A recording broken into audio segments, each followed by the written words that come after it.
Cinemação, o seu podcast sobre cinema. Acesse nosso site cinemação.com. Cinemação.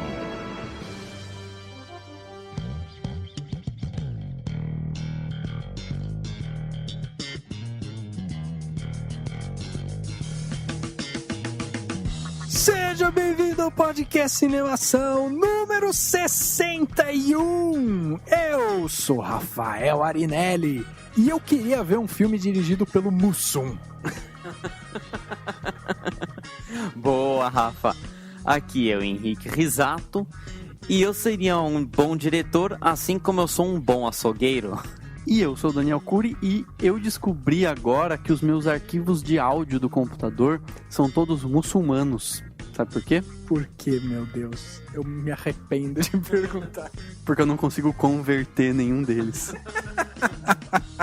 Olha só, hein? O Dani tá cada vez mais fazendo piadas, assim, muito mais elaboradas e tal, né? Agora uma piada praticamente religiosa, vejam só. Pra quem não entendeu, vai ter que pesquisar o que são os muçulmanos, toda a história, né, e tal. Eu acho muito interessante isso. Na verdade, só se você entender o verbo converter, tá tudo bem. Eu não pesquisei nada pra fazer essa piada, não. Muito bem, podcast Cinemação número 61 começando. E hoje o tema é muito do divertido, hein? Hoje a gente vai falar aí sobre atores que migraram para virar diretores e continuam às vezes até exercendo as suas funções de atores. E muitas vezes eles exercem todas as funções, tipo, todas. O cara atua, dirige, escreve, tudo.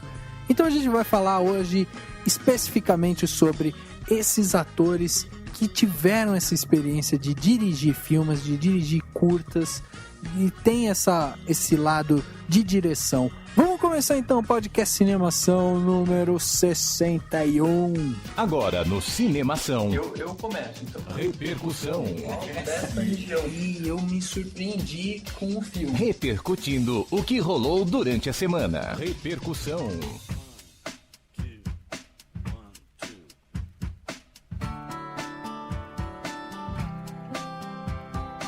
Esse podcast número 61 é mais uma experiência que estamos fazendo. Se o 60 a gente fez já naquele formato que a gente falou que é um formato sucinto, como o Daniel tinha me corrigido, é um formato moderno, para você, pessoa que está no carro, para você que tem a vida corrida, que não tem tempo de escutar um podcast longo, estamos fazendo um teste aqui.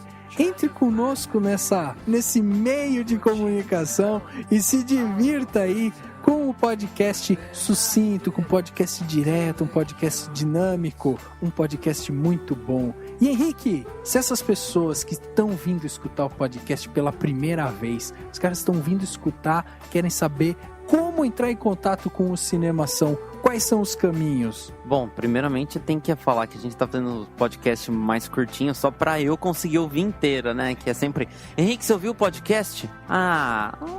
Ouvi! Só que não. Não, muita mancada com o podcast dos coleguinhas, né?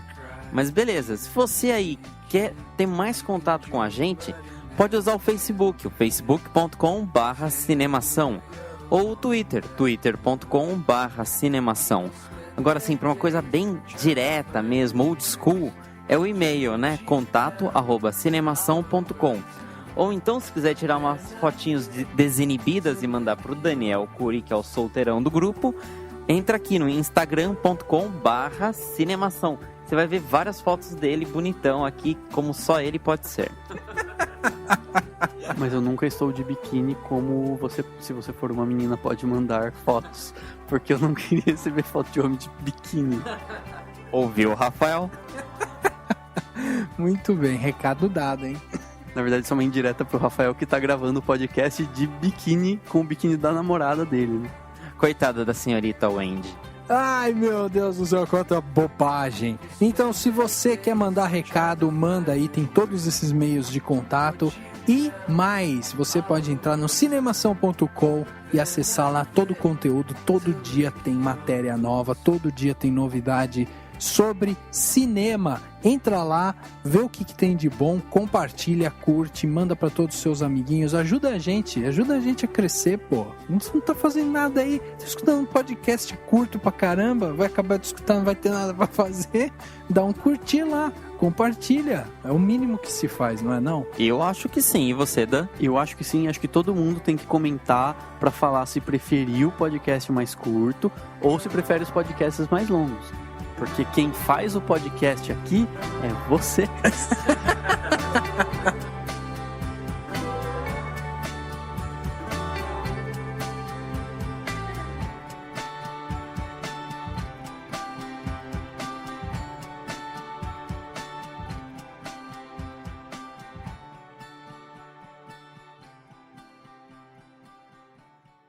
And the BAFTA for Best Director goes for his film Argo, Ben Affleck.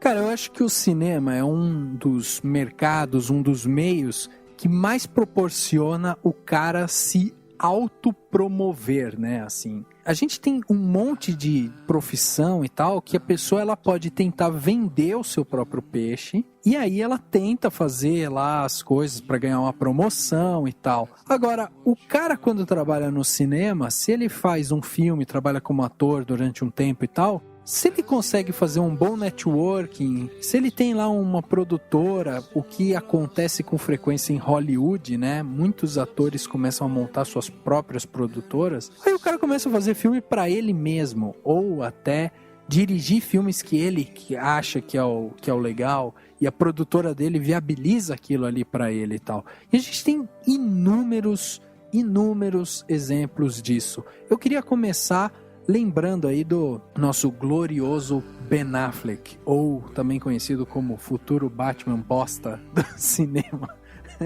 ou não.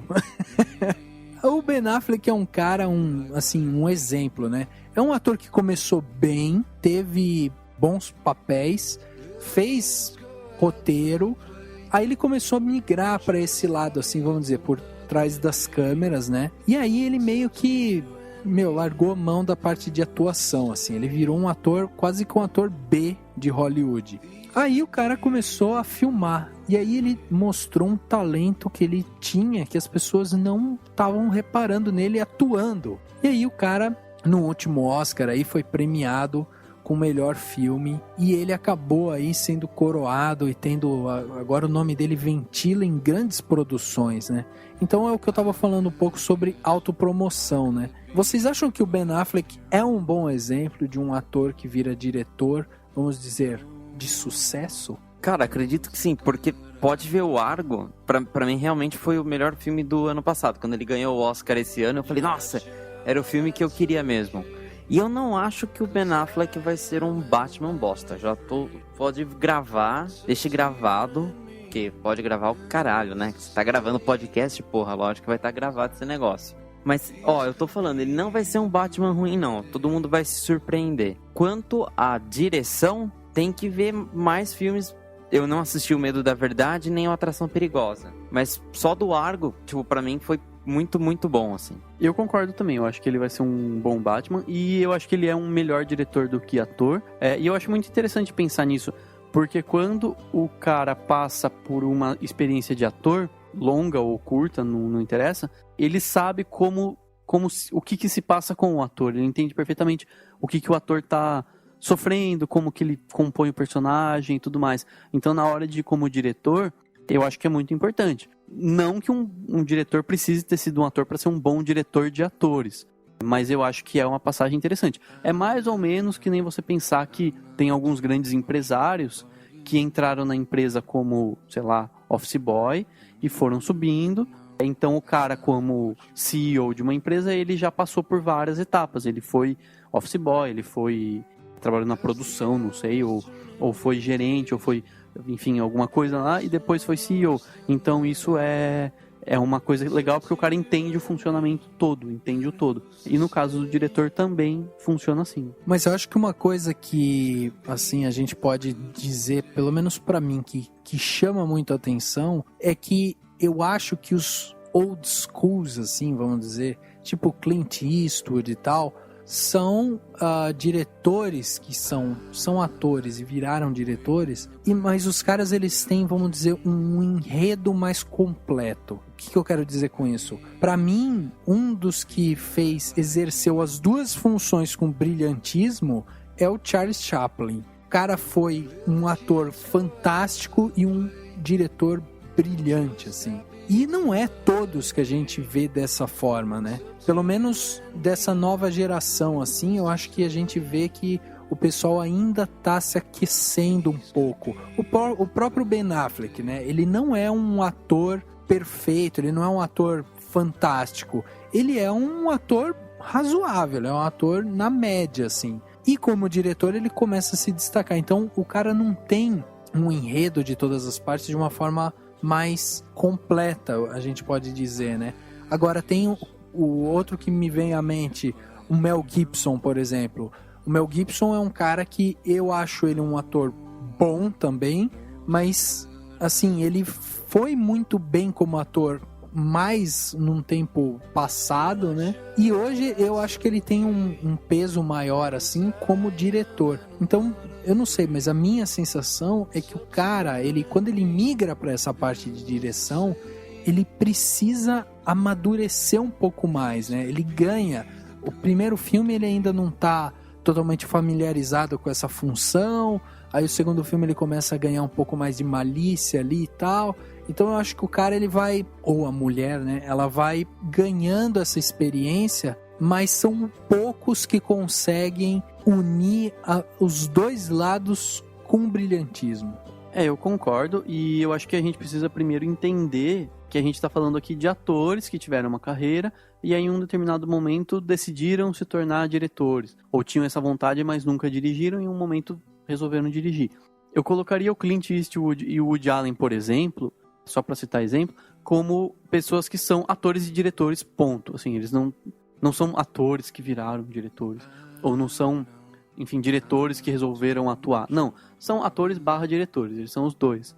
É diferente da Angelina Jolie, por exemplo, que é uma atriz, e em um determinado momento ela falou assim, vou dirigir um filme, vou dirigir esse meu primeiro filme e tudo mais.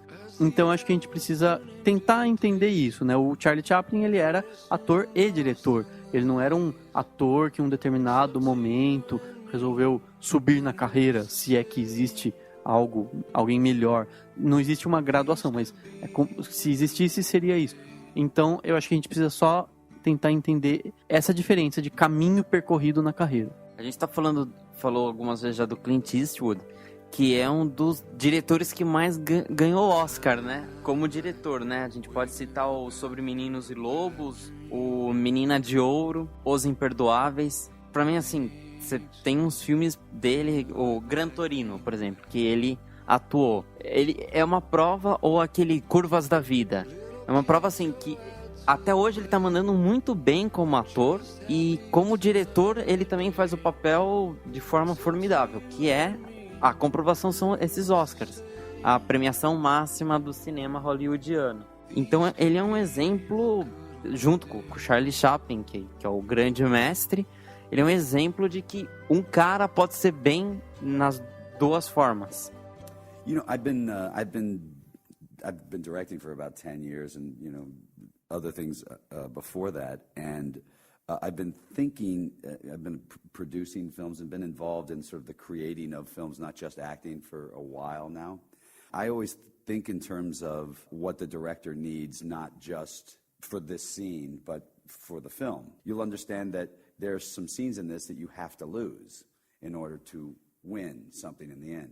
A really good director will constantly keep pointing you that way. But I also think it's your job as an actor to understand that there are scenes that you do, particularly when you're in the lead in a film, where other people get to come in and steal, and you have to let them. Cara, um que eu acho que se encaixa muito bem, que eu diria que é um pouco mais dessa nova geração, é o Champagne, assim. Tipo, o Champagne pra mim é um ator muito bom, muito, muito bom, muito acima da média. E como diretor ele também já mostrou ser um diretor muito bom também. Então o Champagne é um cara que me mostra assim que tipo, você tem pessoas que ainda conseguem fazer as duas funções com brilhantismo. Eu acho legal as pessoas saberem que às vezes as pessoas falam assim, eu quero ser diretor e tal, eu quero ser roteirista e tal. E o cinema tem inúmeras funções, né? O cara partir de ator para virar diretor, ele tem que mudar uma chave, né? Por quê? Porque o ator, ele vai exercer uma função, ele faz parte de uma equipe que vai ali para filmar aquele vídeo e ele vai exercer a função dele em cima de ordens que ele está recebendo, de um texto que ele está vendo. É óbvio que ele vai ter lá a flexibilidade dele para improvisar ou para trazer alguma coisa nova para o personagem. Ele tem essa flexibilidade. Agora, o diretor, ele é a cabeça criativa do filme. Então é o cara que vai pensar o que o filme quer dizer, como que o filme tem que ser montado, como que o filme precisa levar a sua narrativa durante todo aquele percurso, né? Enquanto o ator, ele se resume, e não estou menosprezando a profissão de ator aqui, mas ele resume no seu personagem. Ele entende a história, mas ele precisa se aprofundar no personagem que ele ali está interpretando. Então, quando o cara migra para a parte de direção, me corrijam se eu estiver errado, ele ganha uma visão mais ampla do filme como um todo, né? Eu acho que sim, mas ao mesmo tempo a experiência como ator faz ele já ter essa visão, né? Porque quando o ator trabalha, ele tá dentro da equipe, então ele tá inserido naquele contexto, então ele tá entendendo, ele tá vendo o trabalho do diretor de fotografia, ele tá vendo o trabalho da equipe técnica, ele tá vendo a cenografia, ele tá vendo tudo, ele tá vendo o diretor, então ele tá naquele meio. E muitas vezes eles têm até poder de voz. Tem diretores que permitem que um ator comande uma cena no sentido de dar uma dica e aceitar, ou que faça um improviso, e daí o ator, com a experiência dele, ele vai entendendo, né? Pô, esse tipo de improviso dá certo, esse tipo de improviso não dá certo. Então ele sabe o que ele vai permitir quando ele for diretor, se ele quiser ser diretor. Mas enfim, eu vejo como, claro, coisas completamente diferentes. E aí vocês falando, eu lembrei do George Clooney também, que eu achei que virou um excelente diretor. Ele não fez tantos filmes, mas ele fez, por exemplo, Boa Noite, Boa Sorte, que é muito bom. Tudo pelo Poder, que é um filme muito legal, assim, muito interessante. Ele sempre tem essa pegada política, ele é até politicamente engajado, né, o George Clooney. Então, no caso do George Clooney, é assim, tem toda a experiência dele como ator, até galã, né, de comédia romântica, ele teve a sua fase, e aí ele pegou na direção, e além de usar a experiência dele, ele ainda usou o engajamento político dele, ele tem todo um viés político, né, nos filmes do Boa Noite, Boa Sorte, por exemplo, e no Tudo pelo Poder, principalmente. Então, é muito interessante isso, eles carregam a vida deles para essa questão autoral como diretor. Vocês acham que um cara que é ator, que é um ator brilhante, vamos dizer assim, ele tem mais chance de ser um bom diretor, ou uma coisa não tem nada a ver com a outra? Eu acho que não, cara. Eu acho que é questão de dom. Às vezes o cara pode ser um excelente cirurgião dentista e um péssimo advogado, entendeu? Então o cara tem o dom da interpretação. Ele pega um personagem, é como a gente falou no último podcast sobre o Breaking Bad, que o próprio Anthony Hopkins elogiou o ator principal. Então o cara ele pega um personagem e ele veste a camisa mesmo. Mas a hora que ele vai atrás das câmeras pra pensar, olha, aqui a narrativa ela pede uma imagem assim, puxa, eu acho que deveria mexer em tal parte do roteiro pra trama ficar mais elaborada. Ele tem que ter uma outra cabeça. A gente tá falando aqui de vários atores que viraram diretores, ou seja, que tem essa ideia.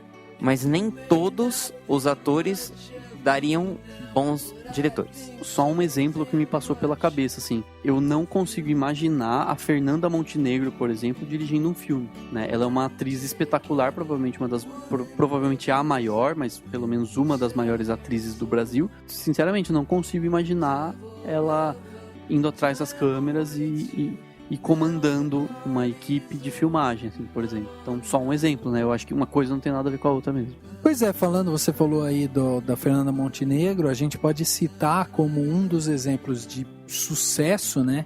Inclusive nas duas pontas, o próprio Selton Mello, que foi muito bem aí com o seu último filme, que foi O Palhaço, né? Que ele faz, como eu falei, tem muita...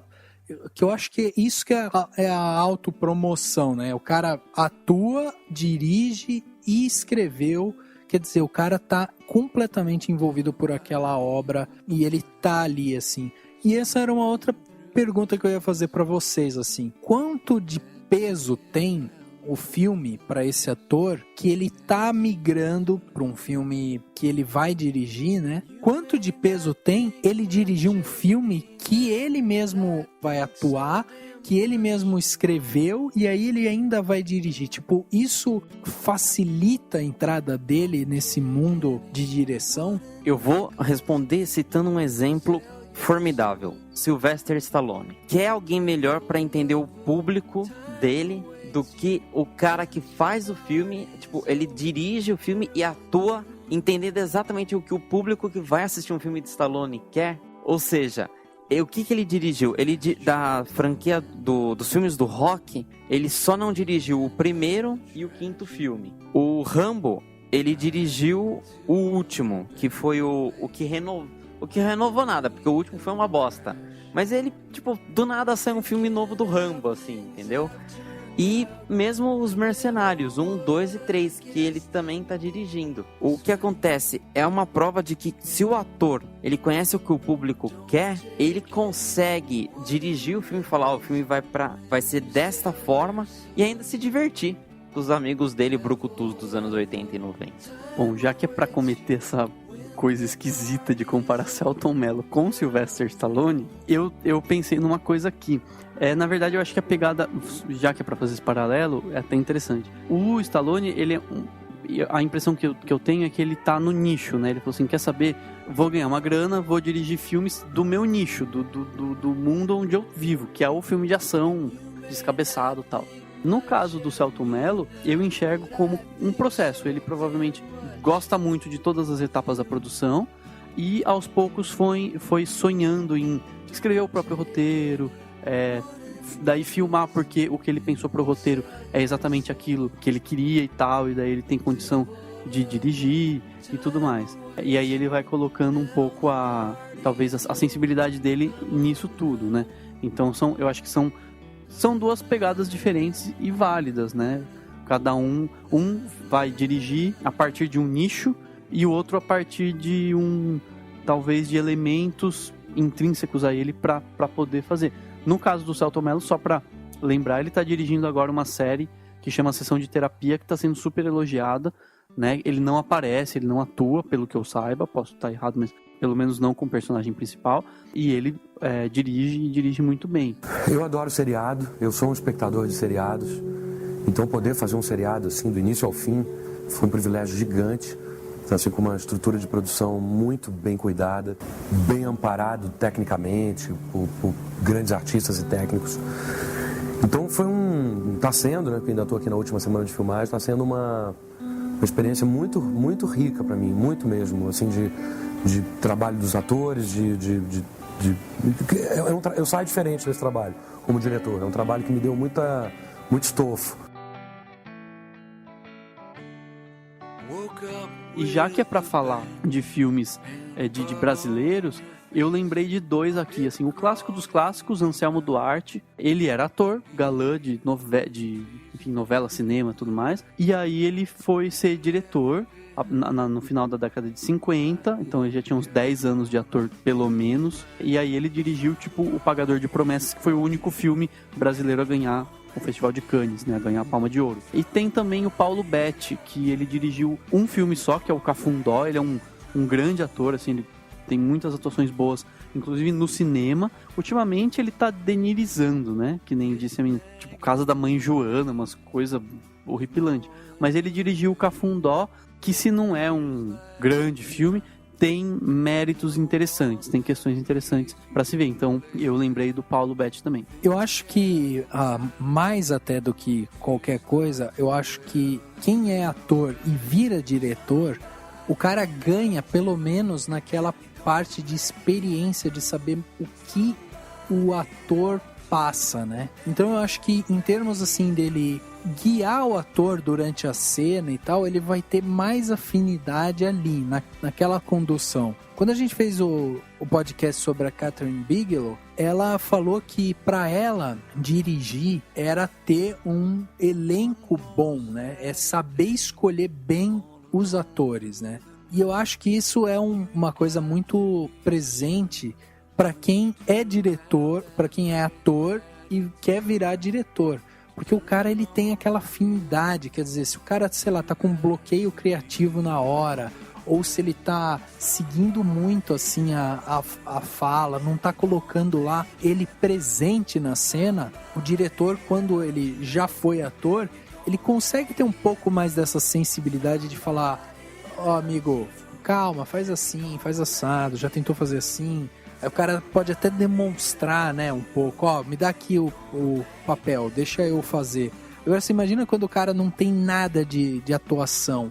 Não tô dizendo que o cara precisa ser um ator profissional e tal, mas o cara precisa pelo menos saber mais ou menos o processo criativo ali do ator, né, pra conseguir guiar ele e tal. Então acho que isso é uma coisa que aproxima um pouco mais, dê um pouco mais dessa qualidade. Mas de qualquer forma a gente tem inúmeros exemplos de vários atores que viraram diretores que são fenomenais, e a gente não vai conseguir citar todos aqui, mas eu vou deixar aqui o espaço para, se vocês quiserem lembrar de mais algum, fiquem à vontade, né? Cara, só um que eu acho que é importante lembrar, que eu acho que é tanto ator quanto diretor, ele é muito bom, e ele ainda tem uma pegada vinculada ao teatro shakespeariano, né, da Inglaterra, que é o Kenneth Branagh, que eu nunca sei o jeito certo de pronunciar o nome dele, mas acho que é isso. Ele fez, tipo, o Frankenstein de Mary Shelley, ele dirigiu Thor, o primeiro Thor, né, agora o segundo não é ele, e ele dirigiu várias adaptações do Shakespeare, né, e são muito interessantes. Então ele tem esse vínculo, né, com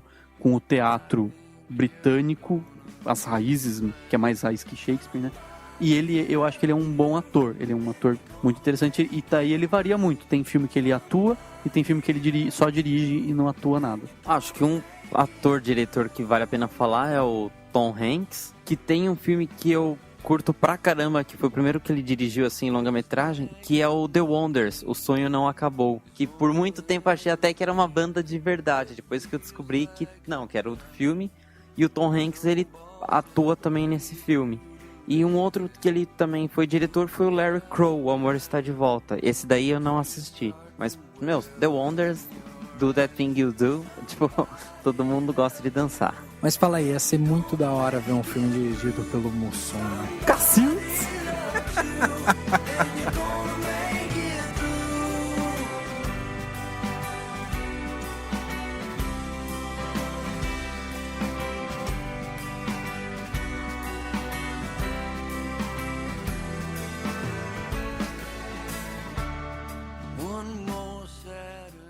Checando os detalhes, conferindo cada frame, de olho no que importa pra você. Ano Detalhe. Ano Detalhe. Agora, no Cinemação.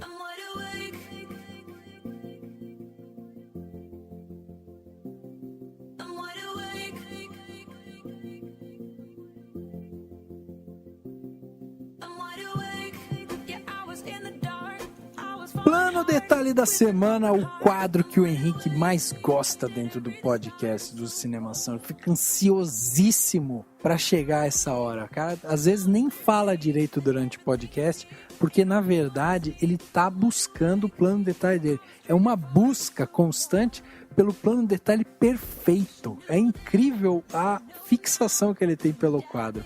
Então, eu vou deixar o Daniel começar o plano detalhe de hoje. O meu plano detalhe é sobre uma prática que eu até senti falta de ter feito, assim, eu gostaria de ter tido a oportunidade de ter ela, e eu descobri agora muitas coisas, detalhes que eu não sabia, né? Na verdade é o seguinte, eu tive a oportunidade de ir para a exibição de um filme no MIS de Campinas, que é o Museu da Imagem e do Som. E no MIS de Campinas, especificamente, tem exibição de filmes todos os dias. Elas são de graça. Você entra, senta e assiste. Tem horário, tem programação, tudo mais no site do museu. Independente do MIS, na verdade, assim, a programação do MIS, quem faz são cineclubistas, ou seja, são pessoas que têm cineclubes e usam o espaço do MIS para exibir esses filmes.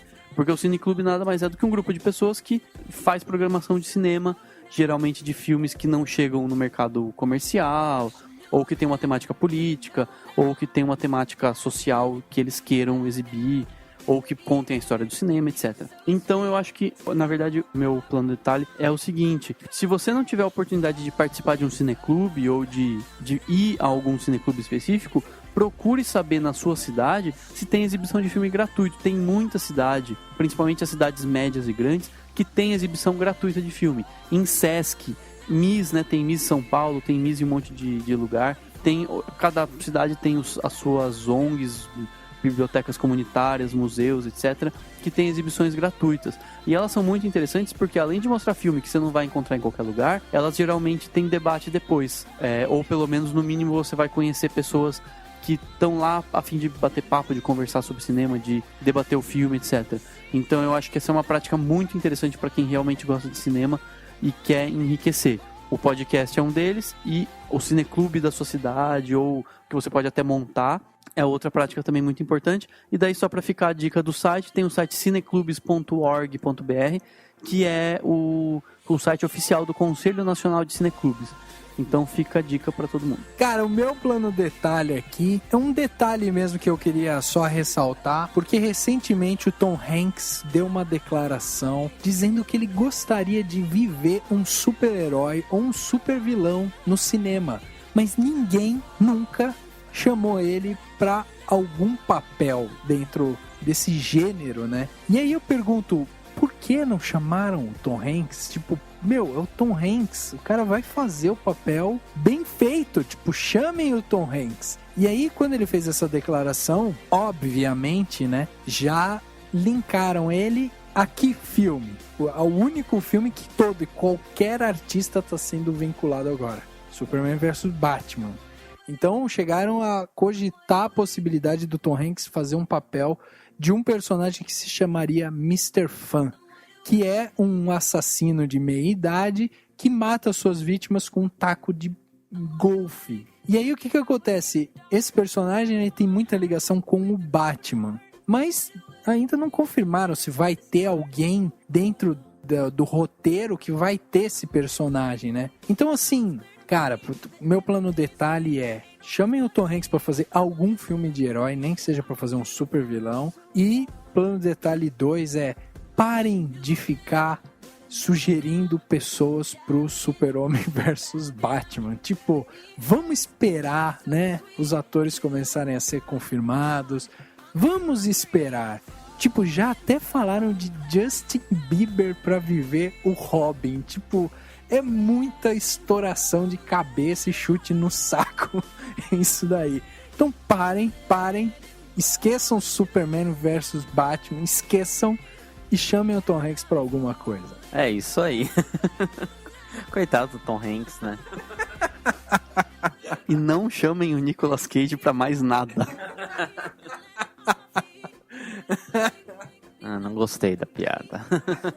Meu plano detalhe é pra uma série que eu acho que a gente tá bem influenciado por essa série, né, Rafael? Que é o Breaking Bad. Acontece que vai ter um spin-off que vai se chamar Better Call Saul. O Saul é o Saul Goodman. Ele é um advogado, o personagem é um advogado canastrão do Breaking Bad. Tipo, ele não é um advogado de criminosos. Ele é um criminoso que é um advogado. Agora, canastrão, você tá de brincadeira, hein? Puta merda, acho que agora a sua avó escutou e falou: ah, entendi. Eu pensei... Não, foi uma homenagem pro pessoal da melhor idade. Uma homenagem supimpa, aliás. Porreta. E o personagem, o Saul Goodman, ele é interpretado pelo Bob Odenkirk. E não é que o Vince Gilligan, que é o criador do Breaking Bad, ultimamente ele deu uma entrevista, na verdade, falando que provavelmente o Bryan Cranston, que é o ator que faz o Walter White, E o Aaron Paul, que faz o Jesse Pinkman, talvez eles apareçam na série, porque essa Better Call Saul, ela vai se passar antes do Breaking Bad. Mas assim, pode ser que no decorrer da temporada seja assim, quando introduziu os personagens do Breaking Bad. Então, vamos ficar esperto aí com esse seriado que deve ser muito bom.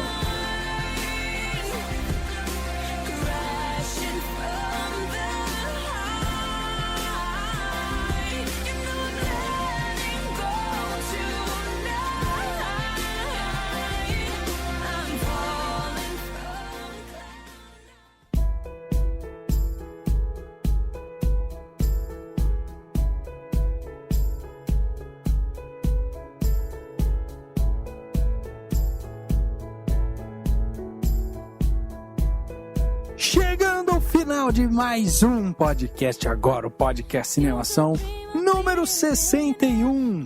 Dani, classifique para mim o podcast número 61 sucinto. Seja sucinto como o podcast é. Como foi o podcast Cinemação número 61? De forma sucinta, eu digo 4 claquetes. Pô, 4, meu? Por que 4? Qual que você acha que merece 5, por exemplo? Não sei. Porra, né? Bom, depois quando der, você passa no RH. Não, é que 5 é quando fica, tipo, são temas absurdamente muito loucos e tem convidados. Então, aí é 5. Tentou, escapou pela culatra esse. Muito bem, o podcast chega ao seu final. Muito obrigado, Dani, muito obrigado, Henrique, pela participação de vocês. Mais uma vez, a gente conclui um podcast sucinto e no próximo a gente já vai ter convidado, a gente vai ter o formato original e a gente espera de vocês aí que vocês tragam pra gente o seu feedback quanto ao podcast Cinemação 60 e 61, que foram podcasts mais reduzidos, mais sucintos para você da vida moderna. Valeu, Dani, valeu, Rafa, e foi muito bom essa rapidinha com vocês. Valeu, Henrique, valeu, Rafa, valeu todo mundo. O podcast Cinemação número 61 fica por aqui e a gente se vê no próximo!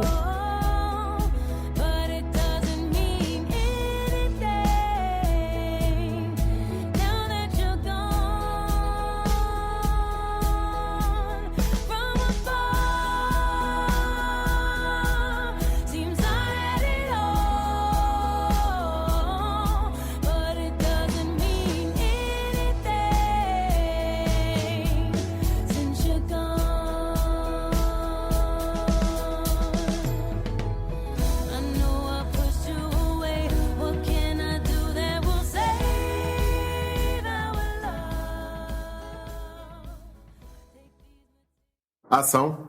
Dani, classifique para mim o podcast número 61 sucinto.